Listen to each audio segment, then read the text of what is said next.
안녕하세요. 파산관제인 홍현필 변호사입니다. 이번 시간에는 파산 재수, 삼수 가능한가요? 라는 질문으로 제가 이제 케이스를 한번 만들어 봤습니다. 무슨 얘기냐면, 저희가 이제 뭐 대학교 대입 시험을 보잖아요. 처음에 합격 못하면 어떻게 하죠? 재수하죠. 그 다음에 뭐 재수까지 안 된다. 삼수. 그렇죠? 삼수도 안 되면 이제 군대 가야죠. 그렇죠? 예전에. 지금은 어떤지 모르지만 저희 때는 이제 재수 3수까지는 허용했죠. 군대 가기 전에. 군대 갔다 와서도 뭐 사법시험 같은 경우는 3수, 4수, 5수 그렇죠? 뭐 대통령 이번에 되신 분 윤석열 대통령 9수까지 했다 그러지만 그게 오래 한 게 아닙니다. 사실은 9수라 그래봐야 그 양반 7과학번인데 91년도 88, 89, 90, 92년도인가 92년도인가에 됐을 겁니다. 91년도인가 그때 91년도군요. 91년도. 그러면 91, 90, 89, 88, 87, 86, 85, 84, 83. 그러니까 83년부터 시험을 준비한 겁니다. 신림동에서. 79학번이거든요. 군대 안 갔죠. 부동시로. 79, 80, 81, 82. 대학교 이제 졸업하고 5학년 때부터. 사실상 뭐 3학년 이제 대학교 때 공부 안 했대. 대학교 때 3학년 때 공부한 사람들은 11수죠. 아무튼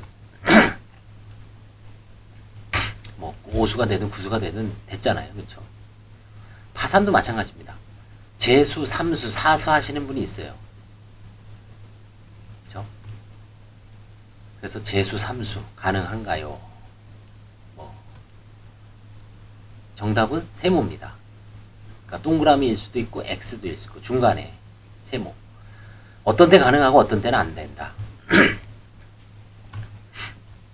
이건 이제 일반인들이 쉽게 생각하기 위해서 재수, 삼수라고 한 거고 정확히는 제도의 파산이죠. 제도의 파산. 제도의 파산이 뭐냐? 파산 면책 신청을 했는데 이 5가지 사유, 실제는 뭐 더 있습니다. 6가지 각하도 있지만 대표적인 게 5가지 사유로 면책 불허가를 받거나 채권자 목록에서 누락시켰거나 중간에 취하를 했거나 그 다음에 법원으로부터 기각을 당했거나 그 다음에 아예 채권자 파산의 경우에 채무자가 신청을 못할 경우 이런 5가지 사유로 인해서 어떠한 이유에서든 파산 선고만 받고 면책을 못 받는 경우가 발생합니다. 각하된 경우도 마찬가지죠. 그래서 불락, 취기, 신, 뭐 각도 있을 수 있지만 이 6가지 사유로 인해서 파산 선고만 받고 면책을 못 받는 경우를 뭐라 그랬어요? 제도의 파산. 그런 경우에 다시 재수하는 거죠. 아, 나 다시 면책 받고 면책 대학 가야죠. 재수해야죠. 마찬가지입니다. 면책을 받으려면 일단 파산 선고를 받는 경우는 그 시험장에 입학하는 겁니다. 근데 면책은 시험에 합격해야 되죠. 면책에 합격해야지 면책이 되는 거죠.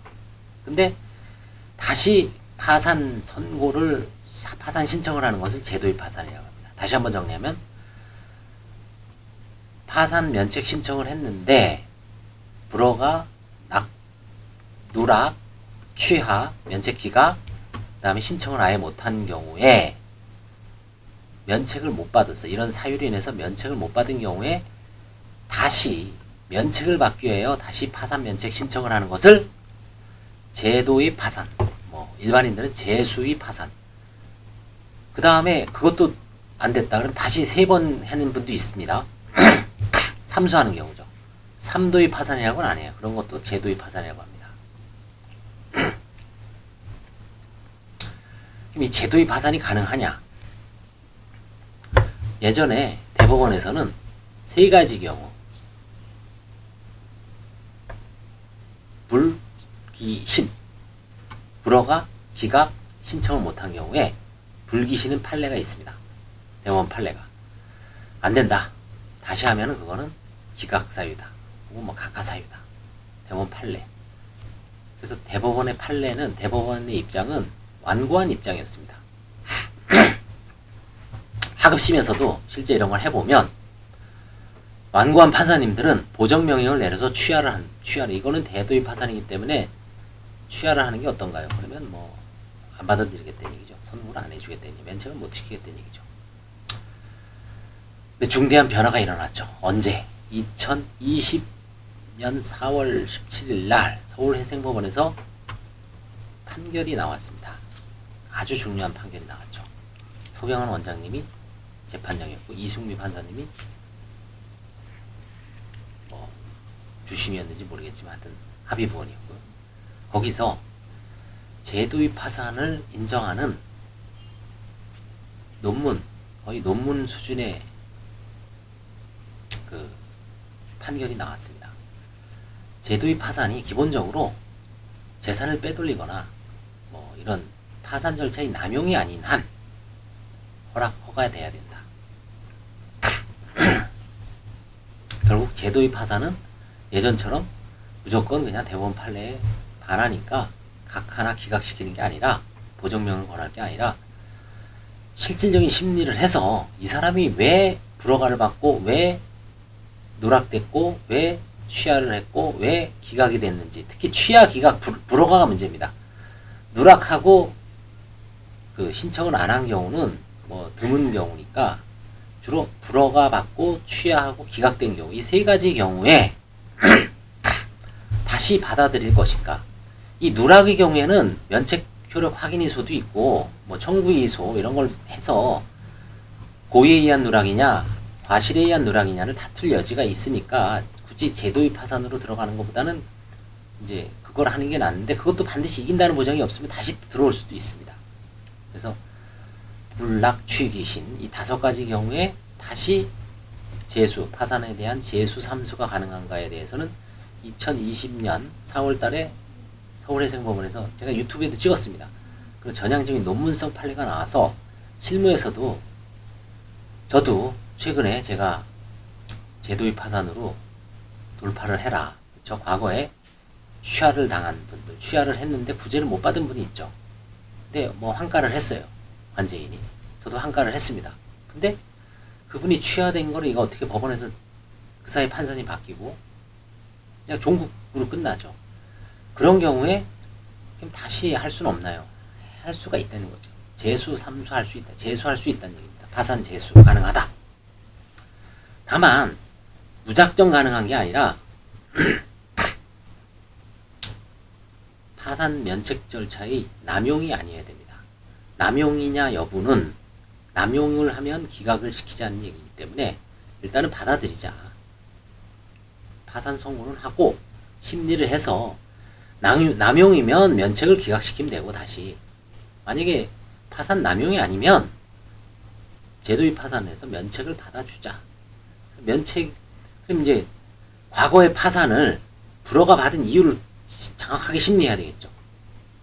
서류를 단순하게 안 내서 불허가를 받은 건지 뭔가 재산적 문제가 있는데 그걸 은닉하기 위해서, 감추기 위해서 버티다가 설명을 안 하다가 불허가를 받은 경우인지, 단순히 관제인이 이거 해와라 저거 해와라 하도 힘들어서 서류를 못 내서 불허가 받은 경우인지. 그 다음에 취하도 마찬가지입니다. 뭔가 재산적 문제가 있어서 관제인이 설명을 요구해서 빡세게 조사를 하는 와중에 들킬 것 같으니까 취하를 한 건지, 그게 아니라 계속 꼬리에 꼬리를 물고 이거 갖고 와라 저거 갖고 와라 이거 갖고 와라 저거 갖고 와라, 도저히 뭐 그냥 너무 힘들어서, 그쵸? 이혼한 마누라, 오늘 인천에 계신 분, 인천에 오신 분이 그러더라고. 아, 인천은 왜 이렇게 힘듭니까? 면책 세목표 간사님께서 10년치 내라 그래고요. 통장 5년치 낸다. 서울은 1년, 5년이죠. 더블이죠, 더블입니다. 그래서 그 법원의 입장도 있으니까, 그쵸? 일단 따라가야죠, 저희가. 서울은 아니잖아요, 그쵸? 그런 경우에 이제 채무자가, 아우, 힘들어. 그쵸? 취한 경우도 있었습니다, 옛날에. 그 다음에 이제 기각된 경우는 뭐냐면, 법원에서는 이제 판사님 얘기합니다. 기각, 불허가보다는 기각이 좀 부담이 적죠. 기각은 뭐냐면, 뺀질이들. 뺀질거리고, 잘 출석도 안 하고, 지금은 이제 비대면 시절이 그러지만 옛날에 대면 시절에 2번 이상 안 나오면 기각 철퇴를 가했습니다. 무슨 사정이 있으면 얘기해야 되는데, 연락도 없이, 그쵸? 만약에 자기가 돈을 벌겠다, 직장 때문이면 못 나오겠습니다라고 얘기를 하면 되죠. 그럼 연기를 해주고 다음엔 뭐 반차를 쓴다든지 월차를 쓴다든지 휴가를 내서 나올 수가 있죠. 근데 그런 아무런 무단으로 연락 안 하고 그 다음에 또 나오다 안 나오다 관제인이 요구할 때는 안 나오고 법원 할 때는 나오는 사람도 있습니다. 그래서 이거는 면책 기각은 공식적으로는 서울해생법원은 법정에 2번 연속으로 안 나오면 기각시킵니다. 그 다음에 이제 판사의 말을 안 들은 경우에도 기각시킬 수 있죠. 보정명령에 응하지 않은 경우, 신문 때 제대로 답변을 안 하는 경우. 그 다음에 채무자가 채권자 파산의 경우에 지금은 채무자가 파산 면책 신청을 하면 파산 신청만 하더라도 면책 신청을 간주하죠. 근데 채권자 파산에서는 간주 면책 신청 제도가 없어요. 채무자가 파산 선고 후에 약 40일, 44일 만에 면책 신청을 별도로 해야 돼요. 관제인이 안내를 받든 자기가 알아서. 근데 깜빡했든지 아니면 뭐 잘 몰랐든지 뭐 구치소에 있어서 모르는 사람도 있어요. 채권자 파산의 경우에. 제가 한 사건 중에 청주 여자교도소에 있어서 3년 6월 실형을 받은 채권자가 열받아갖고 사기꾼을 상대로 파산 신청을 했는데 법정이 한 번도 안 나왔어요. 연락도 안 돼요. 아예 뭐 그쵸? 그런 사람이 파산 선고를 받았어. 근데 나중에 구치소 출소한 다음에 파산 선고 받으니까 뭔가 좀 찝찝해. 활동에 제약이 많아. 다시 정신 차리고 파산 및 면책 신청을 했을 때 제도의 파산이죠. 채권자 파산의 경우에 선고만 했고 면책을 못 받았어요. 근데 신청을 못해서 그런 거죠. 지금 경우는 채권자 파산에서 제도의 파산이 문제가 될 수 있습니다. 불락, 취기, 신. 그죠? 불락, 취기, 신. 5가지입니다. 전형적으로. 이런 경우에 다시 파산, 재수, 삼수가 가능하다. 자, 그러면 이거는 제도의 파산을 정확하게 이해를 하고 있는 변호사나 법무사를 찾아가서 정확하게 진단을 받으셔야 돼요. 제가 재수 삼수가 홍모 변호사가 가능하다 그래서 다 되는 게 아닙니다. 남용 여부를 심사를 해서 이거는 당신은 남용이 안 돼. 이거는 남용으로 볼 여지가 있기도 하지만 또 한편으로는 아닐 수도 있다. 중간에 있는 것도 있고 이거는 명백하게 남용이 아니야. 그 당시에 너무 자기가 가족들한테 피해를 주는 것 같아서 면책을 취한 거지 실질적으로 다시 과거로 돌이켜서 그때 관제인이 낸 서류라든가 이런 거를 다 제시를 하면 그렇게 뭐 재산 은닉이라든가 이런 게 나올 수가 없어. 단순히 겁을 먹고 아니 귀찮아서 친척들한테 피해를 주는 게 너무 싫어서. 그렇죠? 우리나라는 그런 마음이 있습니다. 한국 사람들은. 한국은 아직 정의 문화가 있죠. 가족들 아직은 유교적, 그렇죠? 뭐 아직 서구화가 됐다 그러지만 아직은 그런 정이 남아 있어요. 그게 뭐 정인지 아닌지 모르지만 그런 어떤 남한테 폐를 끼치는 거를 뭔가 심정적으로 저 부담을 느끼는 그런 경우가 있습니다. 그럴 때 어떻게 합니까?